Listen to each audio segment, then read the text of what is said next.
Good evening everyone. तो जैसा कि आप सभी को पता है, हम यहाँ पर ले रहे हैं ऑनलाइन क्लासेस। किस क्लास के लिए? तो वो है 9th क्लास के लिए। किस सब्जेक्ट की? तो वो है मैथ की। ठीक है, तो अभी जो है हमने अपना सेकंड चैप्टर पढ़ना शुरू कर दिया है, जिसका नाम है बहुपद।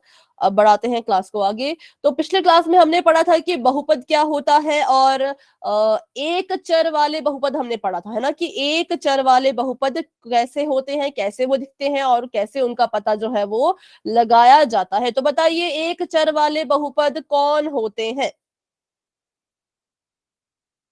उदाहरण इसमें दीजिए। वो एक ही चर होता है। मैम जैसे 3z 3z। ठीक है, और कोई उदाहरण? मैम जैसे 3z माइनस में माइनस एक्स प्लस 5x। फिर से बोले 3। नहीं, फिर से। Ma'am 3x plus 2x।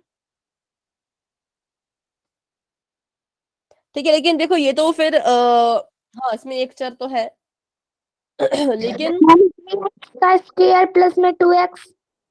हाँ, स्क्वायर भी लगा सकते हैं ना। 3x² plus 2x+3। तो इसमें भी देखो, x भले ही 2 बार लिखा गया, लेकिन है तो x ही, तो हम कहेंगे ये एक चर वाला ही बहुपद है। तो आज हम सीखेंगे कि बहुपद की घात क्या होती है, कैसे उसको जो है वो पहचाना जाता है, सब कुछ हम यहाँ पर सीखेंगे। तो जब टॉपिक उठी है बहुपद की घात, तो आप मुझे बताइए, हमने जब पढ़ा था बहुपद के बारे में, तो हमने ये चीज भी पढ़ी थी कि जो बहुपद की बच्चों घात होती है, वो हमेशा कैसी होती है? हाँ, आपका आंसर ठीक है। दिव्या मीनाक्षी, आपका आंसर बिल्कुल ठीक है। जो बहुपद की घात होती है वो हमेशा कैसी होती है, ये भी बताएं।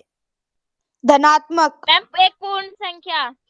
हाँ, ठीक है, धनात्मक तो बेटा ठीक है, लेकिन इसका सही उत्तर होगा पूर्ण संख्या। ठीक है, क्योंकि क्यों होगा पूर्ण संख्या, मैं आपको भी बताती हूँ। धनात्मक इसका सही उत्तर क्यों नहीं होगा, क्योंकि धनात्मक में देखिए, एक मिनट पहले मैं लिख लेती हूँ, हमेशा पूर्ण संख्या होती है। इसको सभी अपनी अपनी कॉपी पर नोट करके लिख लें कि बहुपद अगर कोई है, किसी बीजीय व्यंजक को आप बहुपद कहना चाह रहे हो, तो उसकी घात हमेशा पूर्ण संख्या होनी चाहिए, उसके अलावा और कोई नहीं होनी चाहिए। अब धनात्मक इसमें क्यों नहीं आएगा, धनात्मक गलत उत्तर क्यों है? क्योंकि देखो, 5/6 बेटा ये भी धनात्मक ही है ना, क्योंकि इसके पास पॉजिटिव साइन है, इसको भी हम धनात्मक कहेंगे। लेकिन घात में कभी बटे वाली संख्या नहीं आनी चाहिए। अगर मैं यहाँ पर लिखूं 1.08, तो ये भी धनात्मक ही है, क्योंकि इसके पास भी पॉजिटिव साइन है। इसलिए धनात्मक आंसर नहीं होगा, आंसर होगा पूर्ण संख्या।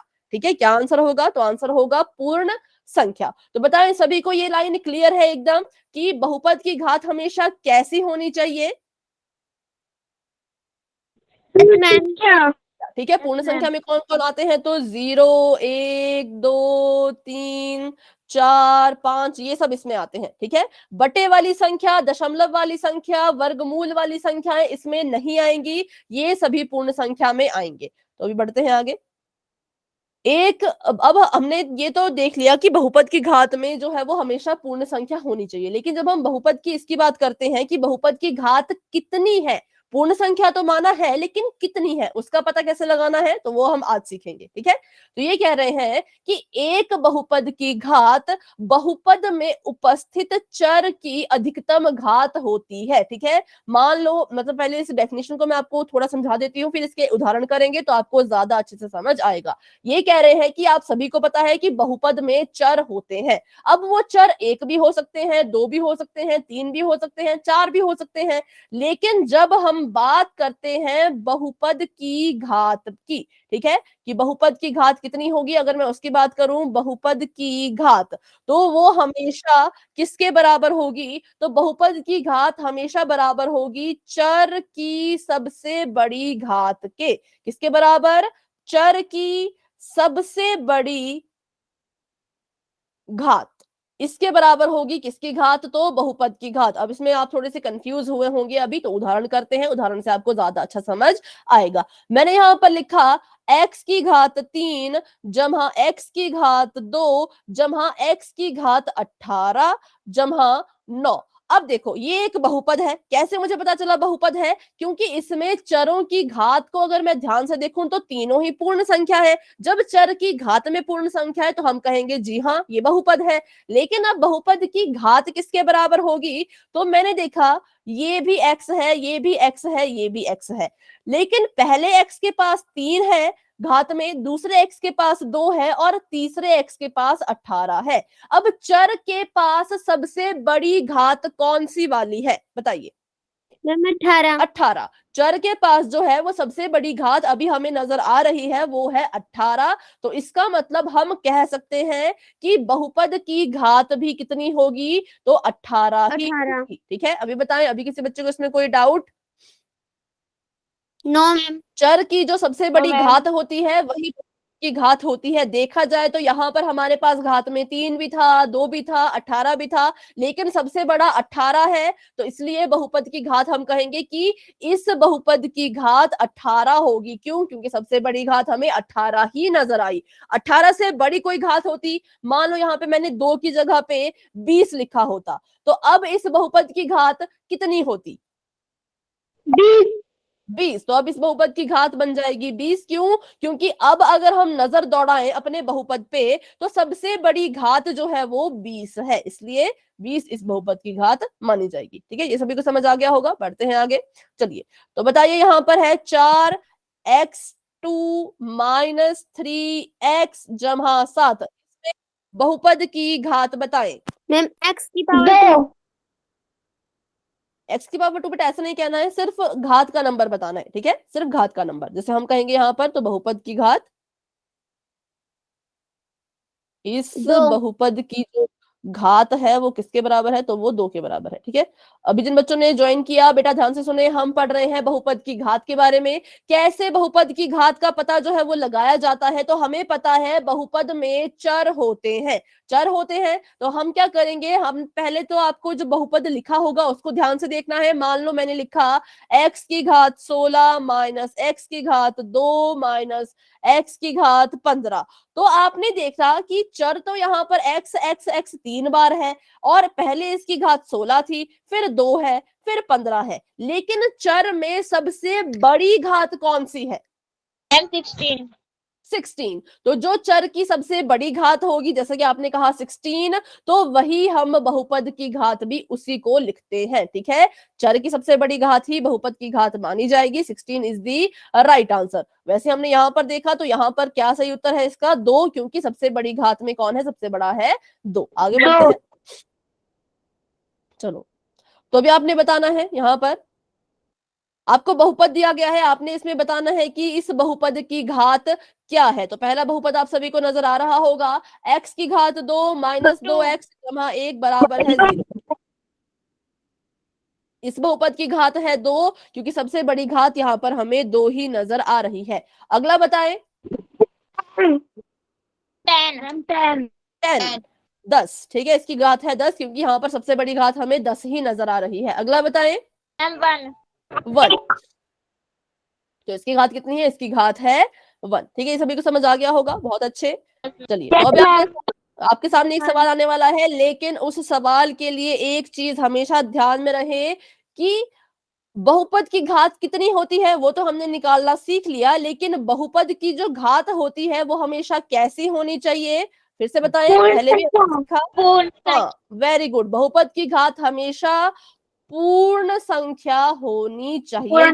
पूर्ण संख्या होती है तभी उसको हम कहते हैं बहुपद, नहीं तो उसको हम बहुपद भी नहीं कहेंगे। तो बहुपद की घात हमेशा होती है पूर्ण संख्या। चलिए, तो अभी करते हैं क्वेश्चन एक पोल में, ध्यान से सभी कीजिएगा। बहुपद की घात कैसे पता करनी है ये हमने सीख लिया है। अभी बढ़ते हैं आगे। तो अभी के लिए आपकी चैट ऑफ हो चुकी है और अपने सवाल की तरफ हम बढ़ेंगे। चलिए, तो क्वेश्चन आप सभी के सामने है कि क्या बहुपद की घात हमेशा पूर्ण संख्या होती है? ये आपसे पूछा गया है। हाँ या ना में आपने उत्तर देना है, पर हाँ ठीक है। क्या बहुपद की घात हमेशा पूर्ण संख्या होती है? ठीक है, ये आपका सवाल है, इसका आंसर आपने देना है पोल में। तो अभी आपको पोल नजर आने ही वाला है, अच्छे से अपने आंसर को डिसाइड कर लें और अब पोल में अपना आंसर आप सभी दे सकते हैं। क्या बहुपद की घात हमेशा पूर्ण संख्या होती है? तो अगर होती है तो हाँ कर दीजिए, नहीं होती है तो ना कर दीजिए। ठीक है, तो 3 बच्चों के आंसर आ चुके हैं। हैंड रेज कर लो बच्चों, जिसने भी आंसर दे दिया हैंड रेज कर लो। उसके बाद देखें तो क्लास में बहुत से बच्चे थे, पर अभी क्लास में बहुत कम बच्चे हैं, तो ऐसा नहीं होना चाहिए, रेगुलर रहा करें। चलिए, तो अभी 9 बच्चों के आंसर आ चुके हैं। क्लास में हमारे पास है 15 बच्चे। 15 में से 10 बच्चे आंसर दे चुके हैं, 5 बच्चे अभी भी रहते हैं। ध्यान से मेरा सवाल सुने। क्या बहुपद की घात हमेशा पूर्ण संख्या होती है? अगर होती है तो हाँ कर दो, नहीं होती तो ना कर दो। 5 बच्चे अभी भी रहते हैं, तो जिन्होंने आंसर दे दिया उनके शायद हैंड रेज हो चुके होंगे अब तक, तो मैं नाम ले लेती हूँ। मोनिका, प्रदीप, पायल, नीलाक्षियन, दिव्या, वर्षा, कपिल, महेश, नितिन, ज्योति, एकता। हाँ बेटा, आप कुछ कह रहे हैं डेविड? मतलब अगर आपको मैम पोल में आंसर देना आता है तो मैम लेकिन अनपोल का बेटा, आपकी आवाज नहीं आ रही। अगर आपको पोल में आंसर देना आता है, अगर आपने आंसर दे दिया तो हैंड रेज कर लो, अगर नहीं दिया तो मैं आपको बताती हूँ कैसे आंसर देना है। आपको अपनी स्क्रीन पे 3 डॉट दिख रहे होंगे नीचे, सबसे नीचे देखिए 3 डॉट आपको दिख रहे होंगे, उस पर क्लिक करें। उसके बाद आपको नजर आएंगे बहुत सारे ऑप्शन, जिसमें आपको दिखेगा एक्टिविटीज का ऑप्शन। ठीक है, उस एक्टिविटीज के ऑप्शन पे क्लिक करें और उसके बाद आपको ऐसा नजर आएगा वन पोल एक्टिव, उस पे भी क्लिक करें। फिर आपके सामने 2 ऑप्शन होंगे। अगर आपका आंसर हाँ है तो ऑप्शन नंबर ए पे टिक करो, अगर ना है तो ऑप्शन नंबर बी पे टिक करो। ठीक है, और अगर आंसर, फिर उसके बाद वोट पे भी क्लिक करना है। अगर आपने अपना आंसर दे दिया तो आप हैंड रेज करो। हैंड रेज करने के लिए देखिए तो यहाँ पर हाथ दिख रहा होगा आपको, 3 डॉट के साथ में एक हाथ बना है, उस हाथ पे क्लिक कीजिए तो आपका हैंड रेज हो जाएगा। ठीक है, तो 12 बच्चों के आंसर आ चुके हैं, 3 बच्चे अभी और रहते हैं, तो फटाफट से बच्चों अपना अपना आंसर दे दीजिए, क्योंकि फिर हम क्लास को आगे बढ़ाएंगे। बहुत आसान सा सवाल है, इतना टाइम इसमें नहीं लगना चाहिए। तो रोहित, मनीष, अपना आंसर दे दीजिए। अगर आंसर दे दिया है तो बेटा हैंड रेज कर लें दोनों ही। करते हैं हम 10 सेकंड्स का वेट। जिन बच्चों ने अभी तक आंसर नहीं दिया वो प्लीज पोल में आंसर दे दीजिए। 10 सेकंड्स के बाद पोल एंड हो जाएगा। ठीक है, 10, 9, 8, 7। हमारी स्क्रीन पे पोल का ऑप्शन ही नहीं है। एक्टिविटीज का ऑप्शन नहीं है? अच्छा ठीक है, किसी किसी स्कूल में ऐसा होता है। चलिए बेटा, कोई बात नहीं, आप अपना आंसर चैट में दे दीजिएगा। ठीक है, आपके इशू को हम बाद में रिजॉल्व करने की कोशिश करेंगे। अभी करते हैं 5 सेकंड का वेट। 5, 4, 3, 2, 1। चलिए, पोल एंड हो चुका है। 3 बच्चों ने आंसर नहीं दिया, जिसमें से एक के पास पोल का ऑप्शन नहीं था, लेकिन 2 बच्चे शायद रोहित एंड मनीष है जिन्होंने आंसर नहीं किया। तो अभी बताएं अपना अपना आंसर। चैट में आप बेटा आंसर दे सकते हैं। हाँ, यस, हाँ। ठीक है, तो इसका आंसर है यस, हाँ। Option number A is the right answer कि जी हाँ, हमेशा बहुपद की घात में पूर्ण संख्या होगी। अगर घात में पूर्ण संख्या ही नहीं है तो उसको बहुपद हम नहीं कहेंगे। ठीक है, तो बढ़ते हैं आगे। Option number A is the right answer. आगे आपके सामने एक और सवाल आने वाला है। ठीक है, तो अभी के लिए आपकी चैट ऑफ कर देते हैं और बढ़ते हैं आगे। लेकिन उससे पहले एक सवाल करते हैं। देखिए अभी यहाँ पर, ठीक है, वैसे एक सवाल करने की जरूरत है नहीं, पर कर लेते हैं। मैं यहाँ पर लिखती हूँ 4x की power 12 minus 10 x minus 15 x की पावर 2 माइनस 4। बताइए इसकी बहुपद की घात यहाँ पर कितनी है? मैम 12। ठीक है, 12 इज राइट आंसर, क्योंकि सबसे बड़ी घात यहाँ पर 12 हमें नजर आ रही है। तो बढ़ते हैं आगे। निम्न में से कौन से बहुपद की घात 2 है?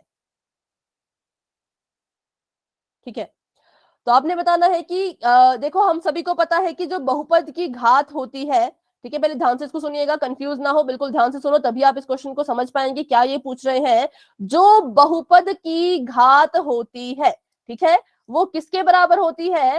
तो वो चर की सबसे बड़ी घात के बराबर होती है, चर की सबसे बड़ी घात के बराबर। तो ये कह रहे हैं कि यहां पर इस बहुपद की घात, उस बहुपद को ढूंढो जहां पर बहुपद की घात जो है वो 2 है। तो इसका मतलब सबसे बड़ी घात 2 होनी चाहिए। अगर उससे बड़ी आपको कोई घात नजर आ रही होगी तो वो इसका उत्तर नहीं होगा। ऐसा बहुपद ढूंढे जिसमें सबसे बड़ी घात जो है वो 2 हो। तो ऑप्शन में यहाँ पे लिख लेती हूँ फटाफट से ताकि आप कंफ्यूज ना हो। पहला ऑप्शन है 4z की घात 2 माइनस 3z जमा 7। दूसरा ऑप्शन है 3t जमा 11। तीसरा ऑप्शन है x की पावर 10 जमा x की पावर 2 जमा 5। और चौथा ऑप्शन है y की घात 3 जमा 2y स्क्वायर। ध्यान से सवाल को समझे, सबसे बड़ी घात 2 होनी चाहिए, 2 से बड़ी घात हमें नहीं चाहिए। भाई इसका आंसर होगा तो अभी आपको पोल नजर आ जाएगा, तब तक के लिए अपना आंसर सिलेक्ट करके रख ले। चलिए अब आप अपना आंसर दे सकते हैं पोल में।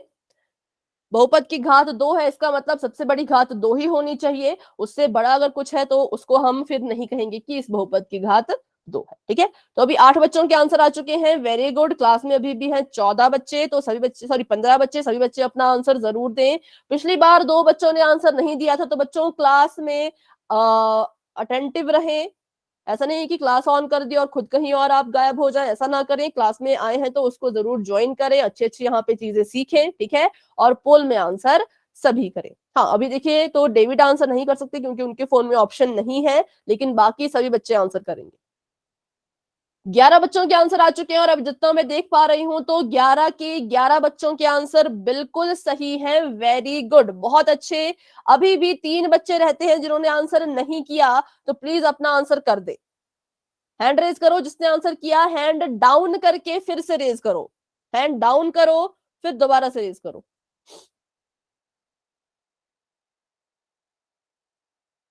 तो अभी भी देखें तो मनीष और रोहित आप ही रहते हैं। अगर मनीष और रोहित आप मुझे सुन पा रहे हैं तो अपना अपना हैंड रेज करें। आंसर भले ना दिया हो पर हैंड रेज करें अगर आपको मेरी आवाज आ रही है तो। ठीक है, और रोहित बेटा आप भी हैंड रेज करें। तो बच्चों आप पोल में आंसर क्यों नहीं दे रहे हैं? पोल में भी आंसर दीजिए। अगर आपको नहीं पता पोल में आंसर कैसे देना है तो मुझसे पूछें।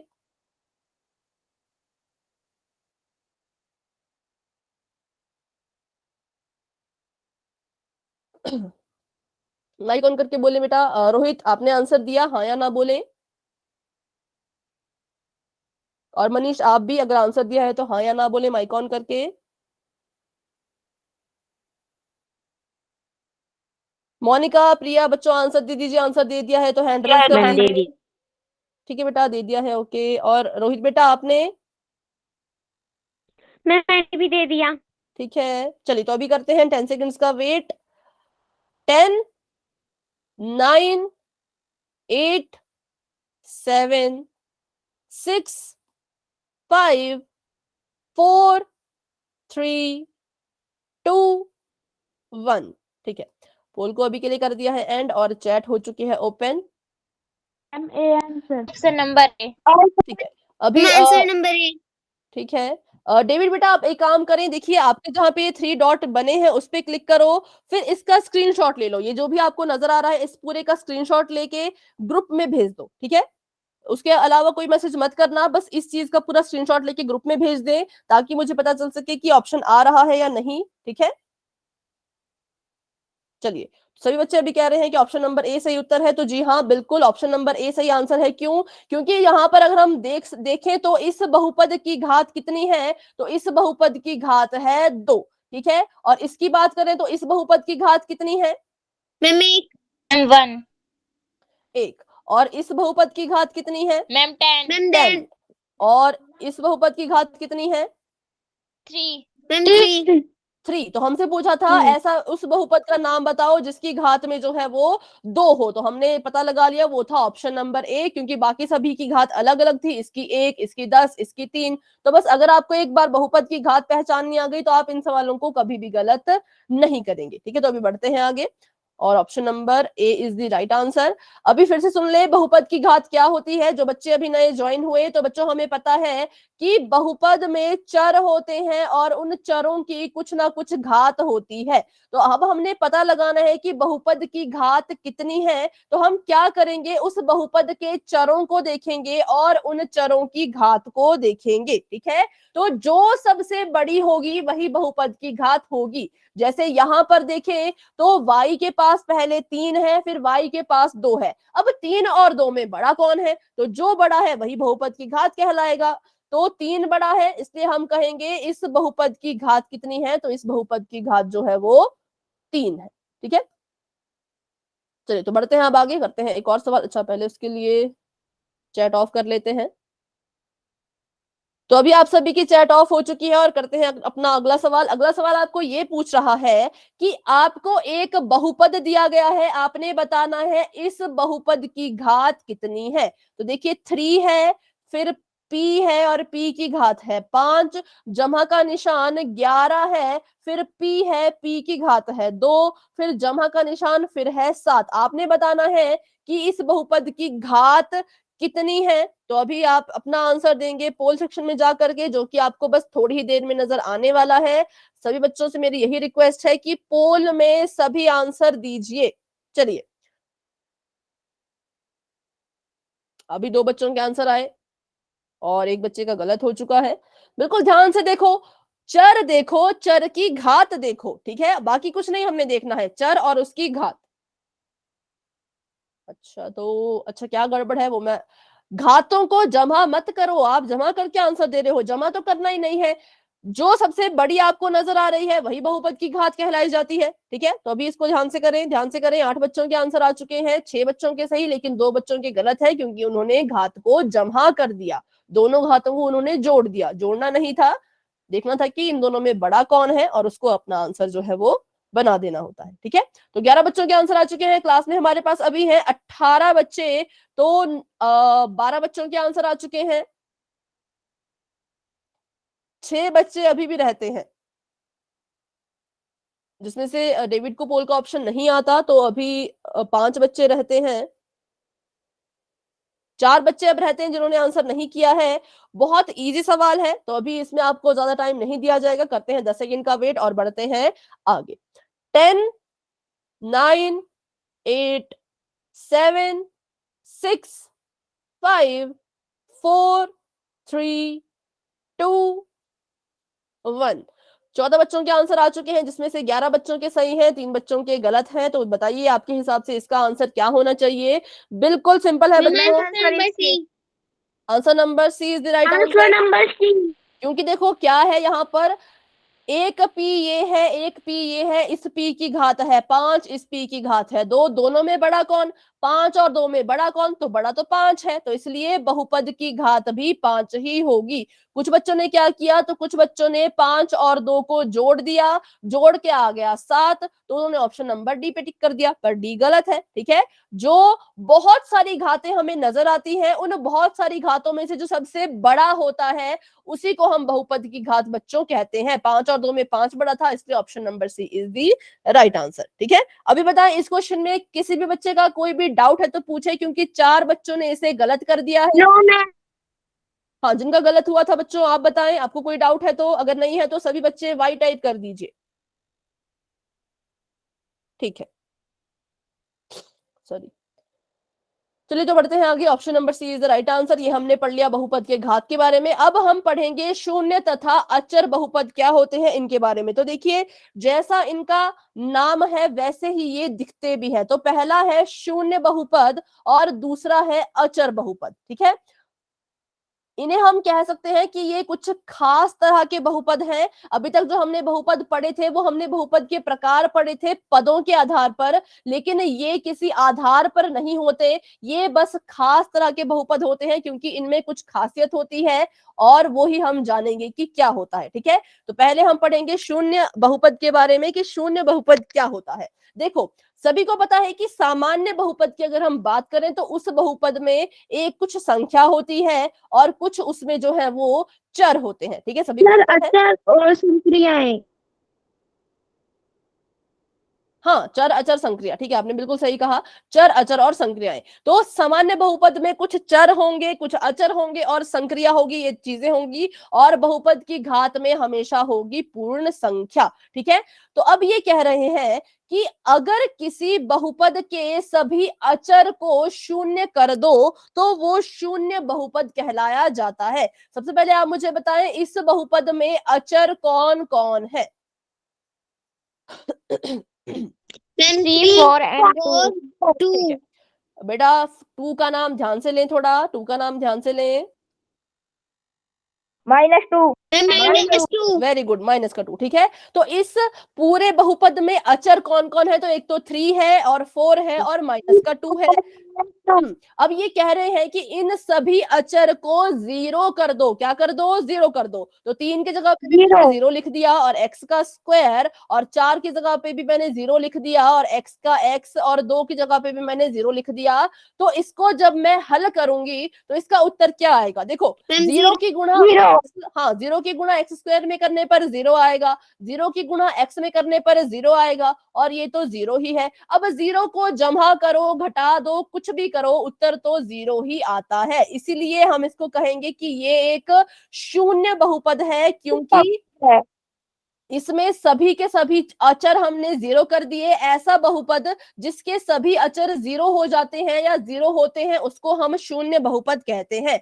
अगर हम इसको ऐसे देखो, अगर हम संख्या की बात करें तो संख्या में आप इसको कहेंगे कि ये क्या है? ये शून्य है। संख्या की बात अगर हम करते हैं तो हम इसको कहते हैं कि ये शून्य है। लेकिन अगर हम बहुपद की बात करें, बहुपद में आपको कभी 0 नजर आए तो अब आप इसको क्या कहेंगे? बताइए। शून्य शून्य बहुपद बहुपद। शून्य बहुपद, वेरी गुड। अब हम इसको कहेंगे शून्य बहुपद, क्योंकि अब ये बहुपद की कैटेगरी में आ गया, और इसका नाम अगर लेंगे तो इसके साथ बहुपद भी लगाना ही होगा। तो आई होप सभी को समझ आया होगा शून्य बहुपद क्या होता है। अगर अभी भी कोई डाउट है तो पूछ ले। ये आपका सामान्य बहुपद है, ये बिल्कुल नॉर्मल सा बहुपद है, लेकिन जब आपके सारे अचर 0 हो जाएंगे तो उसको हम कहेंगे कि अब ये क्या बन गया? तो अब ये शून्य बहुपद जो है वो बन चुका है। तो बढ़ते हैं आगे, करते हैं इसके उदाहरण। तो उदाहरण के लिए कुछ नहीं है, उदाहरण के लिए है तो सिर्फ और सिर्फ 0, ठीक है। शून्य बहुपद को 0 से व्यक्त करते हैं। जब भी आपने शून्य बहुपद लिखना हो तो आप बस उसके साथ 0 लिख लेंगे और हो गया। यही, इसी से आपका जो है वो शून्य बहुपद रिप्रेजेंट हो जाएगा, प्रदर्शित हो जाएगा। तथा शून्य बहुपद की घात परिभाषित नहीं है। अब इसका क्या मतलब है तो समझते हैं इसको भी। ये कह रहे हैं कि जैसे अभी हमने बहुपद की घात के बारे में पढ़ा, जैसे हमने पढ़ा कि 4x की घात अगर 15 हो, माइनस का 2 हो, माइनस का 5, x की घात 16 हो, तो हम देख के बताते हैं कि इस बहुपद की घात कितनी होगी। बताइए फटाफट से। 16, क्योंकि सबसे 16। बड़ी घात कौन है? सबसे बड़ी घात यहाँ पर 16 है, तो हम कहेंगे बहुपद की घात भी 16 है। ये कैसा बहुपद था? सामान्य बहुपद। लेकिन जब बात आ जाती है बच्चों शून्य बहुपद की, तो हम कहते हैं कि शून्य बहुपद की जो घात है वो अपरिभाषित है। कैसी है? अपरिभाषित। क्यों है अपरिभाषित? तो इसका भी कारण जान लेते हैं। अब देखो, ये तो शून्य बहुपद है ना। अगर मैं आप सभी को बोलूं कि आप सभी मुझे एक एक शून्य बहुपद बना के बताएं, तो आप क्या करेंगे? कुछ बच्चे कहेंगे कि ये मेरा 0 है, क्योंकि सभी अचर उसमें 0 होने चाहिए। जितने भी अचर होंगे सभी के सभी 0 चाहिए, तो 0 है। और एक बच्चे ने कहा कि x की पावर मैम मैं लेना चाहती हूँ 5, और आगे मैं लिखना चाहती हूँ या चाहता हूँ 0x की घात 4, 0x की घात 3, 0x, ठीक है। और एक बच्चे ने कहा कि मैं इतनी बड़ी घात नहीं लेना चाहती, मैं क्या करूंगी? मैं लूंगी 0 और y की घात में सिर्फ 2, और यहाँ पर मैं 0 ही लिख दूंगी, ठीक है। और अगर मैं बनाऊं कोई शून्य बहुपद तो मैं कहूंगी कि मैं लेना चाहती हूँ 0 x की घात 9 माइनस 0 x की घात 2 प्लस 0 x की घात 3 और प्लस 0, ठीक है। तो अब देखो, ये सभी शून्य बहुपद हैं। हम ऐसा नहीं कह सकते कि ये शून्य बहुपद नहीं है, या ये नहीं है, या ये नहीं है। ये सभी शून्य बहुपद हैं, और इन सभी का जो मान आएगा, जो हल करके सॉल्यूशन आएगा, वो 0 ही आएगा। ये बात सभी को क्लियर है? क्यों 0 आएगा? सभी को पता होगा क्यों Yes, 0 आ ma'am. रहा है, क्योंकि सारी चीजें 0 है, तो मैम इन तीनों को हल करके 0 ही आएगा। तो ये तीनों ही शून्य बहुपद हैं। लेकिन अगर मैं पहले बहुपद को ध्यान से देखूं तो बच्चे कहेंगे इसकी घात में तो 5 है, दूसरे को देखूं तो बच्चे कहेंगे इसकी घात में तो 2 है, तीसरे को देखूं तो बच्चे कहेंगे इसकी घात में तो 9 है। तो क्या हम कभी कह सकते हैं कि शून्य बहुपद की एग्जैक्ट घात क्या होगी? नहीं कह No, सकते, ma'am. क्योंकि शून्य बहुपद को हम कैसे भी बना सकते हैं, वो हमारी अपनी मर्जी है। कभी उसकी घात 5 आ रही है, कभी 2, कभी 9, कभी उसकी घात 100 भी आ सकती है। मैं शून्य बहुपद ऐसे भी बना सकती हूँ 0 और x की घात में 100, तो यहाँ पर इसकी घात आ गई 100। तो इसलिए कहा गया है कि शून्य बहुपद की घात को कभी भी हम परिभाषित नहीं कर सकते। हम इस चीज का पता लगा ही नहीं सकते कि इसकी घात कितनी है, क्योंकि हमें शून्य बहुपद कभी भी ऐसे लिख के नहीं दिया जाएगा। कभी आपको शून्य बहुपद इस तरह से लिख के नहीं मिलेगा, आपको हमेशा शून्य बहुपद लिखा जाएगा इस तरह से। और हमें नहीं पता कि ये 0 कहां से आया है, इसको हल करके आया, इसको हल करके आया, इसको हल करके आया, या इसको हल करके आया। हमें नहीं पता कि किस घात को हल किया और 0 मिला, हमें तो बस दिख रहा है ये 0 है। इसलिए हम नहीं कह सकते कि इसकी एग्जैक्ट घात क्या होगी। और जब आप किसी चीज को एग्जैक्ट नहीं बता सकते तो उसको हम कहते हैं कि वो चीज अपरिभाषित है। ठीक है, तो अभी सभी को समझ आ गया क्या होगा इसका उत्तर अगर कभी Yes, आपसे ma'am. शून्य बहुपद की घात पूछी जाए तो? सभी बच्चे बताएं भाई, कुछ 1-2 बच्चे ही आंसर देते हैं, सभी बच्चे अपना आंसर बताएं। माइक ऑन करके नहीं बोलना चाहते तो चैट में लिख लो, ठीक है, चैट में लिख लो।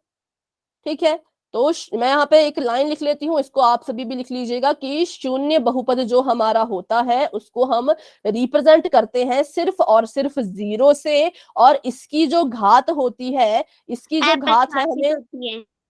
हाँ, वो हमें नहीं पता क्या होगी, क्योंकि हमें तो बस 0 ही दिख रहा है। ये 0 किस किस घात से गुजर के आया है हमें नहीं वो दिख रहा, इसलिए हम कहेंगे कि इसकी घात अपरिभाषित, अपरिभाषित, या फिर इंग्लिश में कहें तो नॉट डिफाइंड। ठीक है, नॉट डिफाइंड, हम इसको डिफाइन ही नहीं कर सकते। क्यों? क्योंकि हमें नहीं पता भाई, हमें तो बस 0 ही दिख रहा है, हमें नहीं पता कि ये 0 किस किस घात से होके गुजरा है। तो हम कहेंगे नहीं, हमारे बस का नहीं है, हम नहीं बता पाएंगे क्या है, इसलिए अपरिभाषित और नॉट डिफाइंड। चलिए, तो ये है। अभी बढ़ते हैं सवाल की तरफ, और चैट आप सभी की हो चुकी है ऑफ, और करते हैं अपना सवाल। तो सवाल देखिए, आपसे वही पूछ रहा है कि शून्य बहुपद की घात डैश होती है। ठीक है, शून्य बहुपद की घात ये कह रहे हैं कि डैश होती है। अब उस डैश में आपने क्या भरना है आप सोच लीजिए। ए है परिभाषित और बी है अपरिभाषित, लेकिन मैंने इसमें 4 ऑप्शन दे दिए हैं तो मुझे इसे थोड़ा सा एडिट करना पड़ेगा। ऑप्शन 4 है तो सी और डी को हटा देती हूँ, क्योंकि नहीं तो कुछ बच्चे जल्दबाजी में सी डी पे क्लिक कर देंगे, जबकि सी और डी तो ऑप्शन में ही नहीं है ना। तो बस अभी आप डिसाइड कर लीजिए कि आपने ए को चुनना है या बी को, और पोल आपके सामने आ चुका है। शून्य बहुपद की घात कैसी होती है? परिभाषित मतलब डिफाइंड, आप उसको बता पाओगे, अपरिभाषित मतलब नॉट डिफाइंड, आप उसको नहीं बता पाओगे। तो ऑप्शन आपके सामने है और पोल भी आपके सामने है, जाइए अपना अपना आंसर दे दीजिए। तो 9 बच्चे आंसर दे चुके हैं और अभी तक 9 के 9 बच्चों का आंसर बिल्कुल ठीक है। क्लास में हमारे पास है 17 बच्चे, लेकिन एक बच्चे ने कर दी है थोड़ी सी गड़बड़, सॉरी 2 बच्चों का आंसर गलत हो चुका है, और 11 में से 9 बच्चों के आंसर बिल्कुल ठीक है। तो जो बच्चे आंसर गलत कर रहे हैं, बच्चों अपने मन के डाउट मुझसे पूछ लिया करें। जब तक आप नहीं पूछेंगे मुझे नहीं पता लगेगा कि आप डाउट में हैं। ठीक है, इसलिए पूछा कीजिए। बहुत आसान सा सवाल था, लेकिन कोई बात नहीं। अभी देखें तो 3 बच्चों का गलत है, 9 बच्चों का सही है, 12 बच्चों के आंसर आ चुके हैं।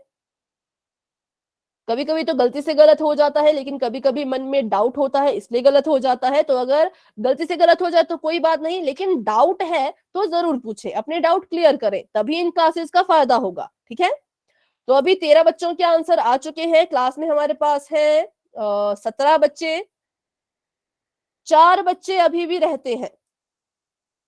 तो आंसर कर दीजिए, जो जिन 4 बच्चों ने अभी तक आंसर नहीं किया। करते हैं हम 10 सेकंड का वेट, क्योंकि बहुत ही साधारण सा सवाल है, आपसे बस परिभाषित या अपरिभाषित पूछा गया है। फिर से क्वेश्चन सुने, फिर 10 सेकंड का वेट करेंगे।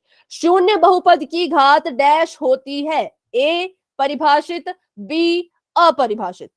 10, 9, 8, 7, 6, 5, 4, 3, 2, 1। 14 बच्चों के आंसर आए, 3 बच्चे अभी भी रहते हैं। तो बच्चों पोल में आंसर दिया करें। आप क्यों पोल में आंसर देने से डरते हैं, मुझे समझ नहीं आ रहा। इतने इजी सवाल हैं फिर भी आप आंसर नहीं दे रहे हो। तो कल मैं उन बच्चों का नाम बताऊंगी अगली क्लास में जिन्होंने पोल में आंसर नहीं दिया, और अपना अपना कारण तैयार रखिएगा कि क्या कारण है कि आप पोल में आंसर नहीं देते। Ma'am, ठीक है, option number B is the right answer. Ma'am option number B sir. Option number B बिल्कुल सही है, क्योंकि हमने अभी तो पढ़ा। देखिए पीछे इतना तो मैंने आपको यहाँ पे बताया, यहाँ पे भी लिखा था, मैंने भी लिखवाया कि शून्य बहुपद की घात हमेशा अपरिभाषित होती है, क्योंकि शून्य बहुपद को बस 0 से बताया जाता है। सिर्फ 0 लिखा जाएगा, उसके साथ ना कोई x होगा, ना कोई y, ना कोई संक्रिया, कुछ भी नहीं होगी। सिर्फ 0 लिखा जाएगा, और हमें नहीं पता कि किसको हल करके ये 0 आया है, इसलिए हम कहेंगे इसकी घात अपरिभाषित है। ठीक है, बढ़ते हैं आगे। ये बिल्कुल सही आप सभी का था, बस 3 बच्चों ने गलत कर दिया था। कोई डाउट है बच्चों तो प्लीज पूछ लिया करें। 3 बच्चों का गलत था, 4 बच्चों ने आंसर नहीं दिया, तो 7 बच्चे डाउट में हैं अभी भी। ठीक है, तो प्लीज अपना अपना आंसर दिया करें और सवाल भी पूछा करें। शून्य बहुपद पढ़ लिया, शून्य बहुपद की घात पढ़ ली। अब पढ़ेंगे हम अचर बहुपद के बारे में। तो ये कह रहे हैं ऐसे बहुपद जिनमें सिर्फ अचर हो, कोई भी चर ना हो, उसे हम अचर बहुपद कहते हैं। ठीक है, ऐसा बहुपद जिसमें क्या होगा, सिर्फ अचर होगा। अब अचर क्या होता है, तो अचर का सीधा सीधा संबंध है बच्चों संख्या से। इस गणित में जितनी भी संख्याएं हैं, जितनी भी गिनती है, चाहे वो पूर्ण संख्या हो, नेगेटिव नंबर्स हो, पॉजिटिव नंबर्स हो, बटे वाली संख्या हो, वर्गमूल वाली संख्या हो, दशमलव वाली संख्या हो, वो सभी अचर की कैटेगरी में आते हैं। उन सभी को हम अचर मानते हैं, और ये कह रहे हैं ऐसा बहुपद जिसमें सिर्फ अचर होगा और कुछ भी नहीं होगा। तो इसका मतलब कोई भी संख्या आपको दिखेगी, आप उसे अचर बहुपद का नाम दे सकते हैं, कोई भी संख्या हो चाहे वो। हाँ, लेकिन इसको हल करें। इसको आप ऐसे ऐसे नहीं लिख सकते जैसे आपने लिखा ना, जैसे इन दो को आप एक साथ नहीं लिखोगे, इसको हल करोगे, ये होगा फिर। ठीक है, बस एक अकेला और कुछ भी नहीं, एक तरह से संख्या और कुछ भी नहीं, बस एक संख्या आपको दिखेगी, उसी का नाम हम कहेंगे, हम सॉरी फिर से करते हैं।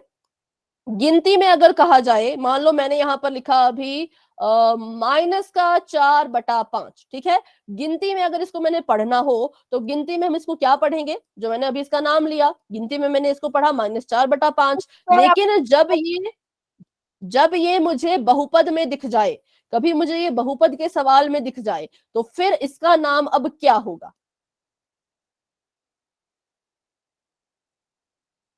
Ma'am, अचर बहुपद। ठीक है, Ma'am, अचर बहुपद। गिनती में इसको हम कहेंगे 4/5, लेकिन अगर हमें ये बहुपद की कैटेगरी में कहीं पे भी दिखता है तो इसका नाम हम दे देंगे कि ये एक अचर बहुपद है। अब कुछ बच्चे कहेंगे कि हमने तो पढ़ा था कि उसमें कुछ पूर्ण संख्या होती है, तो वो घात में होता है। ठीक है, वो किस में होना चाहिए, वो पूर्ण संख्या घात में होनी चाहिए। अचर आप कहीं से भी उठा के ले आओ, उसका हमें कोई फर्क नहीं पड़ता। फर्क हमें पड़ता है तो चर की घात से। लेकिन इस अचर बहुपद में तो कोई चर ही नहीं होगा। जब कोई चर ही नहीं तो हमें पूर्ण संख्या देखने की जरूरत ही नहीं है, तो हम कहेंगे ये अचर बहुपद है। तो इसका मतलब इस दुनिया में जितनी भी संख्याएं हैं, देखिए 3 -4, 2/3, 125 और 1000098, ये सभी के सभी क्या है? बहुपद। अचर बहुपद। कैसे बहुपद? अचर बहुपद। ठीक है, अचर बहुपद में अब किसी बच्चे का कोई भी डाउट है, आपके मन में कोई सवाल उठ रहा हो, कुछ भी, तो आप मुझसे पूछें। नहीं है तो बच्चों आप वाई टाइप कर सकते हैं। नो मैम, कोई डाउट नहीं है। ठीक है, No, ma'am, कोई डाउट। बस कोई भी संख्या दिख गई और आपसे पूछा गया कि क्या ये अचर बहुपद है, आप बिना सोचे समझे हाँ कहेंगे कि हाँ अचर बहुपद है, क्योंकि ये संख्या है और संख्याएं अचर बहुपद कहलाई जाती हैं। ठीक है, चलिए अब बात कर लेते हैं इस अचर बहुपद के घात के बारे में। तो देखो, अचर बहुपद की घात हमेशा 0 होती है। कितनी होती है? तो हमेशा 0 होती है। इसको बिल्कुल ध्यान में रखें। अचर बहुपद की घात जो है वो हमेशा कितनी होगी? तो वो हमेशा 0 होगी। क्यों 0 होगी? क्योंकि हमें कोई चर ही नहीं दिख रहा। जब कोई चर ही नहीं है तो उसकी घात हम कैसे बताएं? उसकी घात 0 होगी। ठीक है, वैसे इसका एक और रीजन भी है, वो मैं आपको पर बाद में बताऊंगी। अभी के लिए आप बस इतना ध्यान रखिए कि चर नजर नहीं आ रहा तो उसकी घात को हम 0 ले लेंगे, क्योंकि चर की घात होती है ना, चर की घात को ही तो हम बहुपद की घात कहते हैं। लेकिन अचर बहुपद में तो चर ही नहीं है, तो जब चर ही नहीं तो उसकी घात को आप किसके बराबर मानेंगे? जीरो के 0 के बराबर। 0 के बराबर। ठीक है, तो इस बात को ध्यान से सुन ले कि अचर बहुपद जो है वो उसकी घात हमेशा 0 होती है, और अचर बहुपद में सारी संख्याएं आएंगी, फिर चाहे वो किसी भी प्रकार की क्यों ना हो, सारी संख्याएं उसमें आएंगी। -5 भी अचर बहुपद है, -10 भी अचर बहुपद है, -12/13 भी अचर बहुपद है। अगर मैं बात करूं तो वर्गमूल का 19 भी अचर बहुपद है, 5/8 भी अचर बहुपद है, दशमलव का 1.98 ये भी अचर बहुपद है। ये सारे अचर बहुपद हैं। लेकिन अगर मैं 0 की बात करूं तो ये कैसा बहुपद है? मैम शून्य बहुपद। मैम शून्य बहुपद। ठीक है, इसको हम शून्य बहुपद कहते हैं। तो पूरी गिनती में सिर्फ एक ही ऐसी संख्या है जिसको अलग से नाम मिला है, वो है हमारा 0। इसका नाम है 0 बहुपद, सॉरी हाँ शून्य बहुपद, और बाकी सभी को हमने अचर बहुपद की कैटेगरी में डाल दिया। ठीक है, बाकी सभी हैं अचर बहुपद। चलिए, तो अभी करते हैं सवाल पोल सेक्शन में, और ध्यान रहे कि अचर बहुपद की घात हमेशा 0 होगी, क्योंकि मुझे यहां पर कोई चर नहीं दिख रहा। जब चर ही नहीं तो घात भी नहीं, सिंपल। इसका रीजन क्या है वो मैं आपको बताऊंगी क्वेश्चन के बाद। चलिए, तो अभी के लिए चैट ऑफ कर लेते हैं और बढ़ते हैं अपने सवाल की तरफ। सवाल आप सभी के सामने है कि अचर बहुपद की घात कैसी होती है? अचर बहुपद, अपने ऑप्शन को ध्यान से देख लीजिए। अभी माइक ऑन करके आंसर नहीं देना है किसी ने भी। अचर बहुपद की घात डैश होती है, इस डैश में आपने भरना है ऑप्शन। ऑप्शन नंबर ए है परिभाषित, ऑप्शन नंबर बी है 0 या फिर 0, ऑप्शन नंबर सी है 1, और ऑप्शन नंबर डी है अपरिभाषित। बात यहां हो रही है अचर बहुपद की, तो आपने इसकी घात बतानी है और आंसर देना है पोल सेक्शन में, जो कि आपको बस अभी नजर आने ही वाला है। तो अभी चलिए जाइए और पोल सेक्शन में अपना अपना आंसर दे दीजिए। अभी भी देखिए, एक बच्चे ने कर दी है गड़बड़, 2 बच्चों ने कर दी है गड़बड़। तो मुझे समझ नहीं आ रहा ये गड़बड़ का कारण क्या है। अगर आपको समझ नहीं आ रहा बच्चों, तो डाउट पूछा करें प्लीज, अपने डाउट मुझसे पूछें, क्योंकि मैं सच में नहीं समझ पा रही कि कहाँ कमी रह रही है, कहाँ गलती हो रही है। तो प्लीज डाउट जरूर पूछें, बिना डाउट के आप आंसर ना दे। आप चाहे 1 बार पूछो, 2 बार पूछो, 10 बार पूछो, लेकिन पूछो। ठीक है, तो अभी 9 बच्चों के आंसर आ चुके हैं, जिसमें से 7 बच्चों के तो सही है, लेकिन 2 बच्चों ने थोड़ी सी गड़बड़ कर दी है। तो नेक्स्ट क्लास में देखते हैं, जिन बच्चों का भी गलत हुआ होगा उनसे एक बार हम बात करेंगे। और अभी 10 बच्चों के आंसर आ चुके हैं, 2 बच्चों के थोड़े से गलत हैं, लेकिन 8 बच्चों के सही हैं। Very good. क्लास में हमारे पास है 16 बच्चे। 16 में से 11 बच्चे अपना अपना आंसर दे चुके हैं, 13 बच्चे अपना आंसर दे चुके हैं, लेकिन अब 3 बच्चों का गलत है और 10 बच्चों का बिल्कुल सही है। और अभी हमारे पास रहते हैं 3 और बच्चे। तो जिन्होंने आंसर नहीं दिया, प्लीज अपना आंसर पोल में जाकर के दे दें। करते हैं 10 सेकंड का वेट और बढ़ते हैं आगे, क्योंकि ये भी छोटा सा ही सवाल है, ज्यादा बड़ा सवाल नहीं है। ठीक है, 10 9 8 7 6 5 4 3 2 1। पोल हो चुका है एंड। 14 बच्चों के आंसर आ चुके थे, 10 बच्चों के सही है, 4 बच्चों के गलत हैं। अभी देखते हैं इसका आंसर क्या होना चाहिए। तो बताइए क्या इसका आंसर है? Option number B. Very good, 0। Option number B बिल्कुल सही है कि अचर बहुपद की घात जो है वो 0 होती है, क्योंकि हमने अभी अभी पढ़ा कि उस अचर बहुपद में कोई चर ही नहीं होता। जब चर ही नहीं है तो उसको हम मान लेते हैं कि उसकी घात क्या है? 0। ठीक है, अभी आने वाला है आपके सामने एक और सवाल, उसका आंसर भी पोल सेक्शन में ही देना है। तो अभी के लिए चैट ऑफ कर लेते हैं और बढ़ते हैं आगे। क्या 3/4 एक अचर बहुपद है? 3/4 अगर ये अचर बहुपद है तो ऑप्शन नंबर बी है यस और ए है नो। कुछ बच्चे जल्दबाजी में ए को या बी को हाँ या ना मत समझ लेना, ठीक है। इस बार उल्टा किया गया है। क्या उल्टा किया है कि नीचे वाला ऑप्शन हाँ है और ऊपर वाला ऑप्शन नहीं है। आपने बताना है कि क्या ये अचर बहुपद है या नहीं। तो अभी आपको पोल नजर आ जाएगा, बस 1 मिनट का मुझे समय दे। अपना ऑप्शन इस बार अच्छे से सिलेक्ट करके रखें, क्योंकि हाँ नीचे है ना ऊपर है। बेटा 1 मिनट, अभी अगर आप आंसर बता रहे हैं तो आंसर ना बताएं। हाँ, आपका कोई सवाल है तो सवाल आप मुझसे पूछ सकते हैं, ठीक है, जिसने भी अभी मैम कहा। आंसर नहीं बता रहे। हाँ पूछे। मैम पिछले क्वेश्चन का आंसर क्या था वो मैंने देखा नहीं। ठीक बेटा, इस क्वेश्चन को कर ले, फिर मैं आपको उसका आंसर बता दूंगी, ठीक है। पहले इसे कर लीजिए, उसके बाद फिर हम पिछले क्वेश्चन का आंसर भी बताएंगे। अच्छा, इसमें 2 ही ऑप्शन है, तो ये भी मुझे एडिट करना पड़ेगा। सॉरी, थोड़ा सा आपको टाइम इंतजार करना होगा बच्चों, बस 1 मिनट।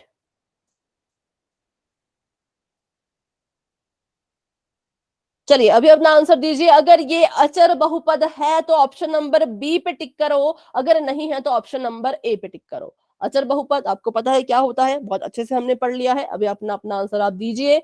10 बच्चों के आंसर आ चुके हैं अभी तक, 10 बच्चों के आंसर बिल्कुल ठीक है, वेरी गुड। बाकी बच्चे भी कोशिश करें और अपना आंसर दें।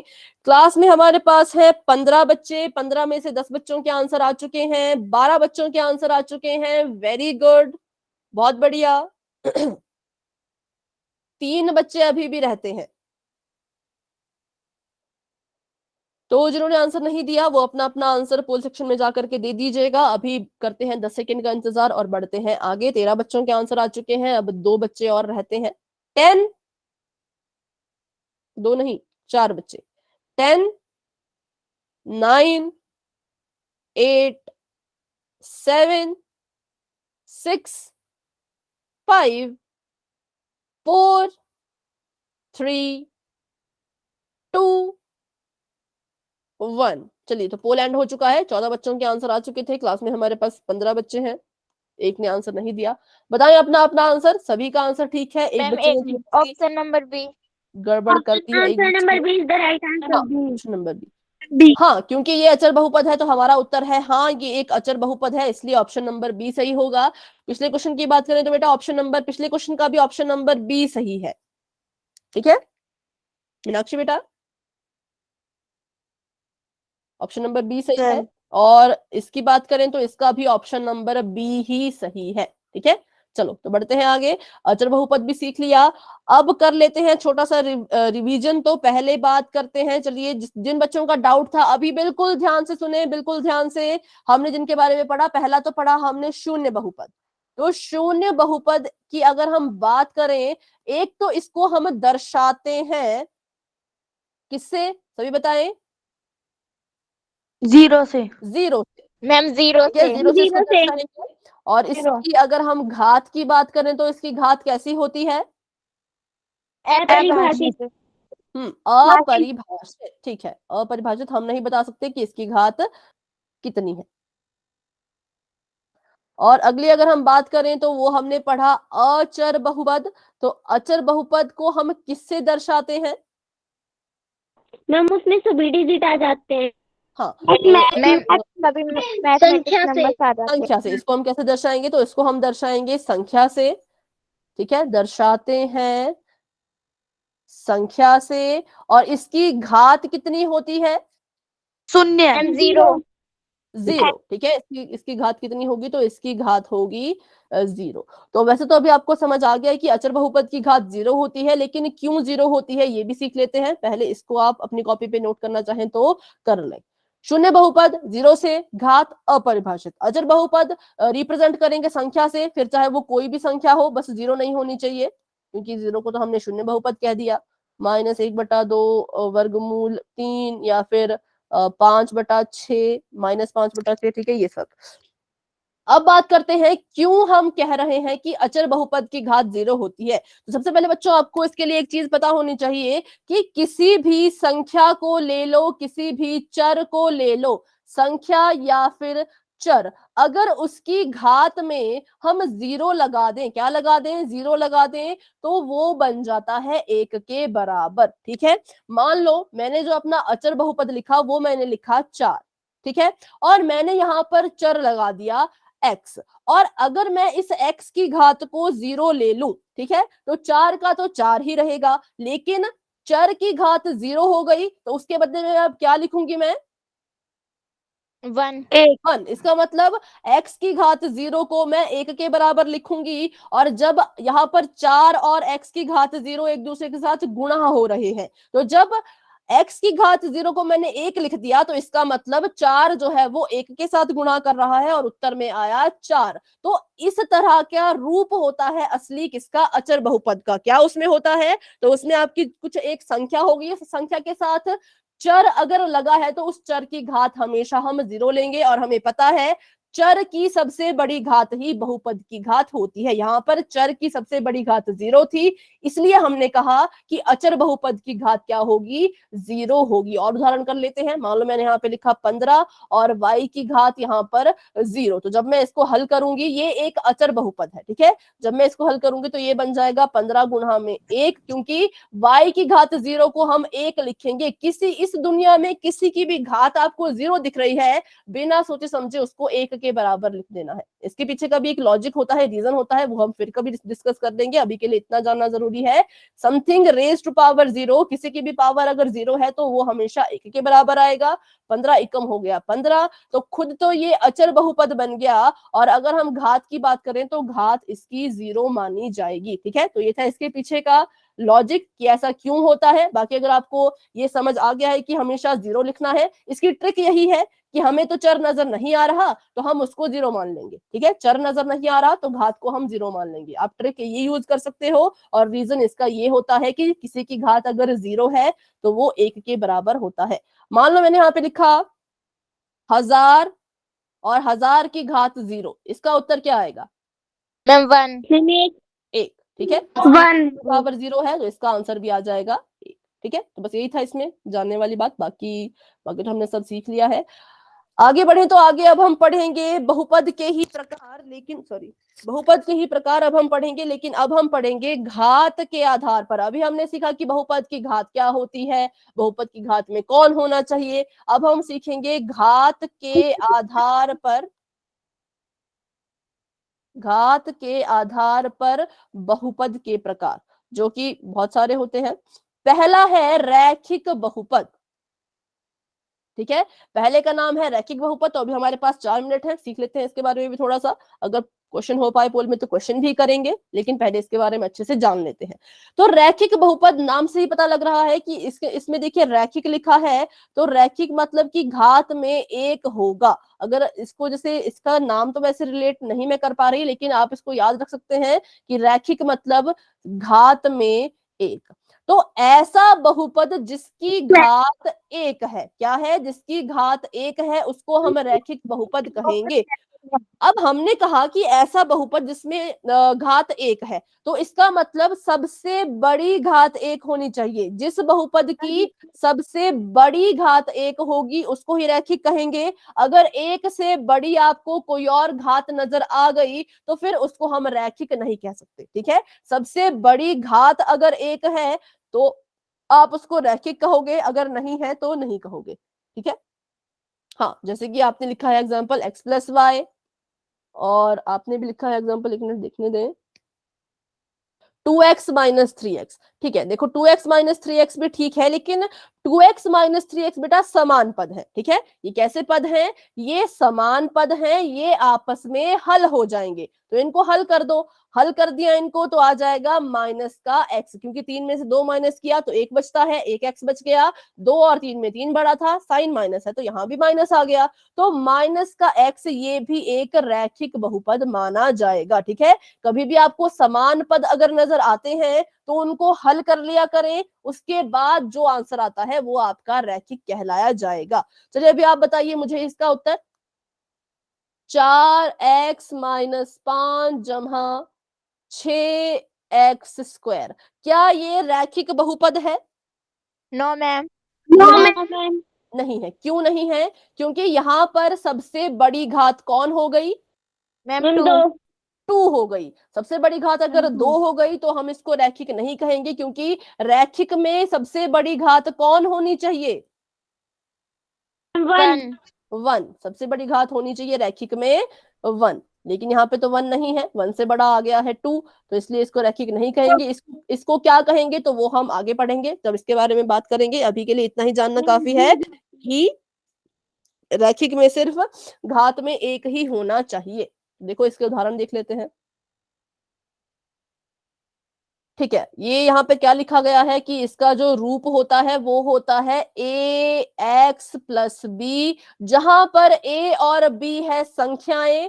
ठीक है, a और b है यहाँ पर संख्या, और यहाँ पर ये कह रहे हैं कि a को कभी 0 मत लिखना, b को चाहे 0 लिख लेना। तो ऐसा क्यों है, क्यों a को 0 नहीं लिखना है और b को लिख सकते हैं, ये सब इस चीज के बारे में, इससे इसका क्या मतलब है, क्यों a को 0 नहीं लिखना है, b को लिख सकते हैं, ये सब हम अगली क्लास में जानेंगे। अभी के लिए क्लास को बच्चे म्यूट करते हैं। हाँ जी बेटा। मैम इसके साथ चर है।